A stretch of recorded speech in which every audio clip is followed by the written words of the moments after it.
Historically, the British leadership under Winston Churchill recognized that holding Malta was paramount to preserving the entire Middle Eastern theatre. Under the command of General Lord Gort, the garrison transformed the island into one of the most heavily fortified positions on Earth, constructing a dense network of anti-aircraft batteries, machine gun pillboxes, and extensive underground shelters carved directly into the island's tough Globigerina limestone. Yet maintaining this defensive bastion was a logistical feat of monumental difficulty, as the island itself was subjected to a brutal, prolonged aerial blockade. The German Luftwaffe and the Italian Regia Aeronautica dropped more bomb tonnage on Malta than on the City of London during the height of the Blitz, attempting to completely pulverize its airfields at Hal Far, Lucca and Tarkali. To keep the island's defensive air umbrella alive, the Allies executed high-risk operations known as club runs, utilizing aircraft carriers like the USS Wasp to fly off Spitfire fighters at the absolute limit of their operational range. This constant influx of modern fighter aircraft, combined with the sheer resilience of the Maltese civilian population, prevented the Axis from achieving total air supremacy, allowing Malta to remain a deadly active platform for offensive operations that continuously bled the Axis supply lines white. In the high-stakes arena of the Mediterranean theatre, the ultimate arbiter of victory was not the tactical brilliance of commanders on the battlefield,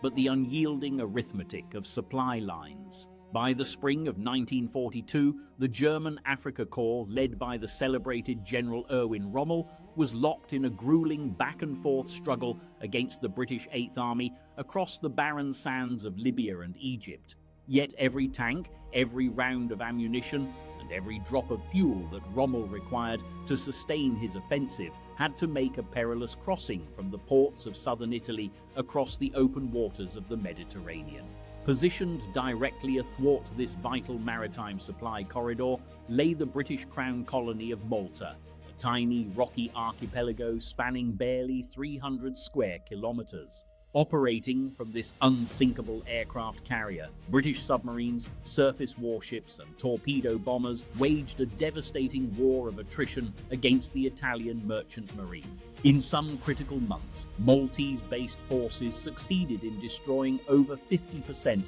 of all Axis supply ships bound for North Africa, leaving Rommel's panzer divisions literally dry-docked in the desert and presenting the Axis High Command with an existential crisis that threatened to paralyze their entire southern strategy. Confronted by the relentless losses of their supply convoys, the Axis High Command recognized that they could never achieve a decisive victory in North Africa while Malta remained in Allied hands. In early 1942, a combined German and Italian planning staff formulated a massive joint invasion plan codenamed Operation Herkules by the Germans and Operazione C3 by the Italians. The scale of the planned operation was unprecedented for the Mediterranean theatre, calling for a coordinated, two-phased vertical and amphibious assault. The first phase mandated a massive airborne drop of over 30,000 German and Italian paratroopers on the southern and southwestern plateaus of Malta to seize the high ground and isolate the primary British airfields. This vertical envelopment was to be followed immediately by the second phase, an amphibious landing of 70,000 Italian infantry divisions, including the Superga and Friuli divisions, supported by the elite San Marco Marines, landing on the southeastern shores of Marsaxlokk Bay. To support this massive force, Italian engineers constructed specialized landing craft equipped with heavy ramp systems to deliver tanks and artillery directly onto the beaches, while the entire Italian fleet, the Regia Marina, was mobilized to shield the invasion armada from the British Mediterranean fleet. Operation Hercules was fully planned, the troops were intensively trained, and the specialized landing craft were assembled in the ports of Sicily, scheduled to launch in mid-July 1942. However, the plan was completely derailed by a spectacular, unexpected tactical success on the battlefield of North Africa.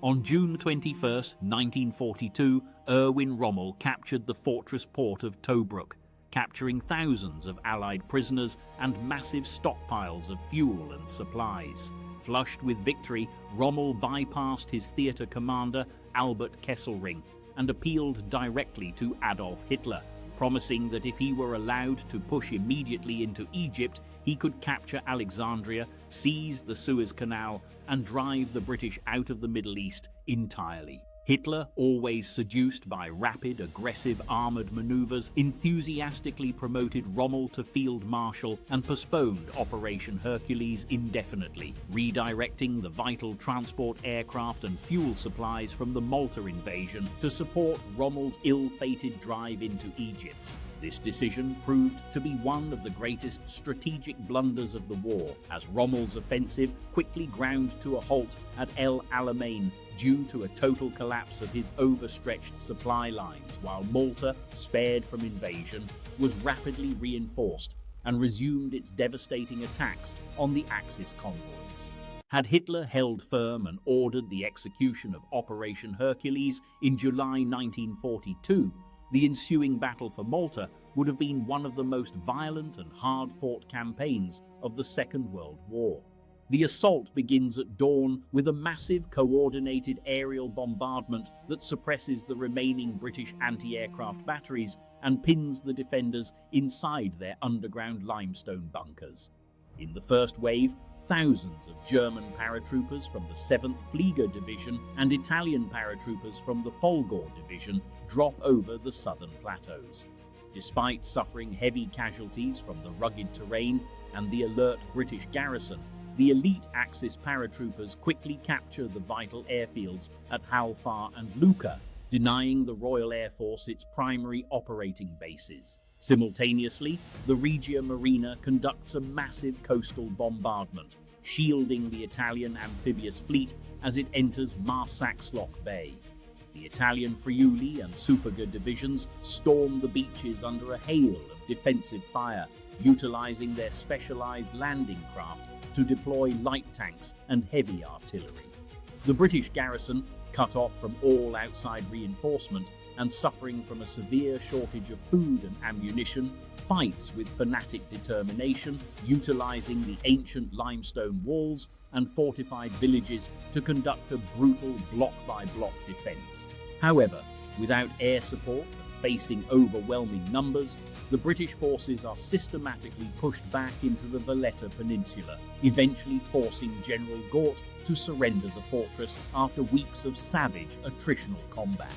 The capture of Malta by the Axis powers in the summer of 1942 would have triggered a catastrophic domino effect across the entire global strategic landscape. With the Maltese threat permanently neutralized, the Mediterranean Sea becomes a secure Axis lake, allowing Italian supply convoys to reach North Africa with virtually zero losses. Armed with unlimited fuel, heavy artillery, and a massive influx of fresh divisions, Erwin Rommel's Africa Corps would have easily smashed through the British defensive lines at El Alamein, capturing Alexandria and Cairo and securing the Suez Canal. The loss of the Suez Canal would have dealt a terminal blow to the British Empire's global logistics, forcing all Allied shipping to India and the Far East to make the arduous multi-week voyage around the Cape of Good Hope. Deprived of their main Middle Eastern base, the British would have been forced to withdraw from the Levant, leaving the vast oil fields of Iraq and Iran vulnerable to Axis seizure. Furthermore, a successful southern advance through Egypt would have allowed the Wehrmacht to form a colossal grand strategic pincer, linking Rommel's victorious army in the Middle East with the southern wing of the German army advancing through the Caucasus, potentially knock the Soviet Union out of the war by cutting off its vital Persian supply corridor. Ultimately, the postponement of Operation Hercules was not just a missed tactical opportunity, but the decisive pivot point where the Axis powers lost their best chance to lock the gates of the Mediterranean and win the war in the East.